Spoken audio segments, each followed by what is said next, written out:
Bonjour. Bonjour, chers téléspectateurs. Bienvenue à notre interview pour Benito Mussolini, l'ancien président de l'Italie et un dictateur con.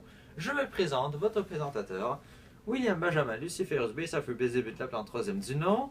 Et à mes côtés, nous avons notre cher Benito Mussolini. Alors, Monsieur Mussolini, est-il vrai que vous avez créé le fascisme en Italie? Bien sûr que oui. Hitler est apparu après moi et comment on dit ça? Vous voulez dire qu'il n'est qu'un vil copieur? En effet, oui. Il s'est beaucoup inspiré de mon fascisme à moi. Très bien. Comment régliez-vous vos conflits politiques en Italie à votre époque? Dans le fond, j'essaie d'éliminer tous mes ennemis. Ah, c'est intéressant. Ouais. Par quel moyen? Par ma police secrète. Donc vous les assassinez. Exactement. Je vois, Aucun ennemi ne se dresse sur mon chemin. je vois. Parlez-nous un peu de votre enfance maintenant. Alors, votre nom de naissance est bien...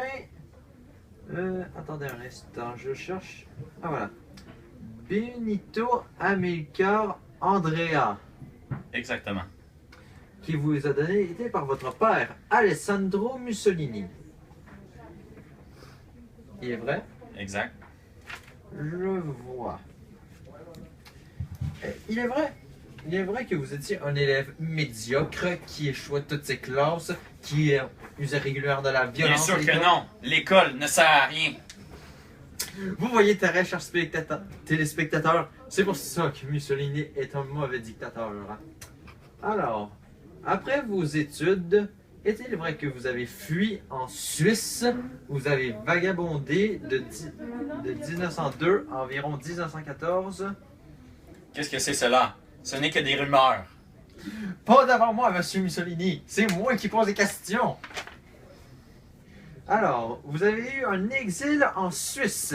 Et par la suite, vous avez fait vos premières activités politiques. Est-ce bien comme ça? C'est exact. Ok. À partir de 1904, vos activités politiques. Alors, le groupe que vous avez rejoint s'appelait La PSI. Oui, c'est ça, le PSI, le Parti Socialiste Italien, Exact. qui était dirigé à l'époque par Arturo Labriola. Qu'avez-vous fait avec cet homme? Vous le saviez, bien sûr. C'est un ennemi. Bien Je évidemment, devais l'éliminer. bien évidemment, monsieur Mussolini. Alors, il paraît que vous aviez été inspiré par les œuvres de Marx. N'est-il pas vrai? En effet, Marx est une inspiration pour moi. Et je me suis en effet basé sur...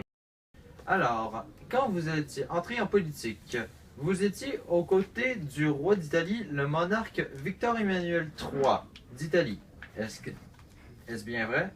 Exact. Et qui était votre prédécesseur? Luigi Fracta. Facta, je vois.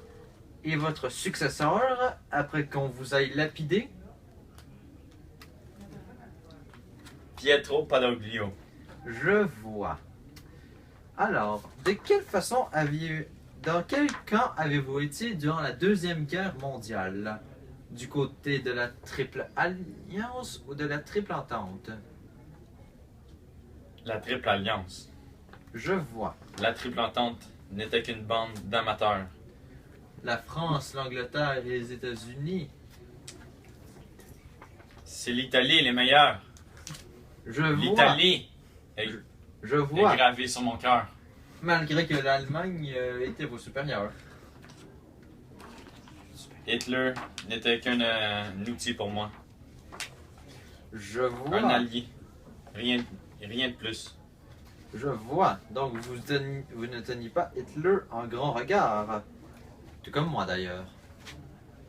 Avez-vous écrit un livre sur vous? Bien sûr. Alors, vous êtes mort le 28 avril 1945 Bien sûr que non, je Aïe. suis vivant. à Giulino di Mesegra. Vous aviez d'abord été attaqué par vos ennemis, on vous a fusillé sur une des places centrales de la ville de Giulino. Ensuite, nous avons pendu votre cadavre par les pieds pour qu'il se fasse lapider en public aux côtés de votre femme et de quelques autres alliés politiques. Ça n'a pas de bon sens. J'ai horreur de me rappeler de ces souvenirs. Je vois, pauvre vous, oui. Bien. Parlez-nous un peu de votre famille maintenant. Votre femme, Rachel Guidi, Ah oui, une vraie top modèle. et vos enfants, Eda Ciano et Benito Albino d'Alcer. Vous avez vraiment un talent pour les noms. Ben oui, bien sûr, Benito était mon nom. Popping pills is all we know.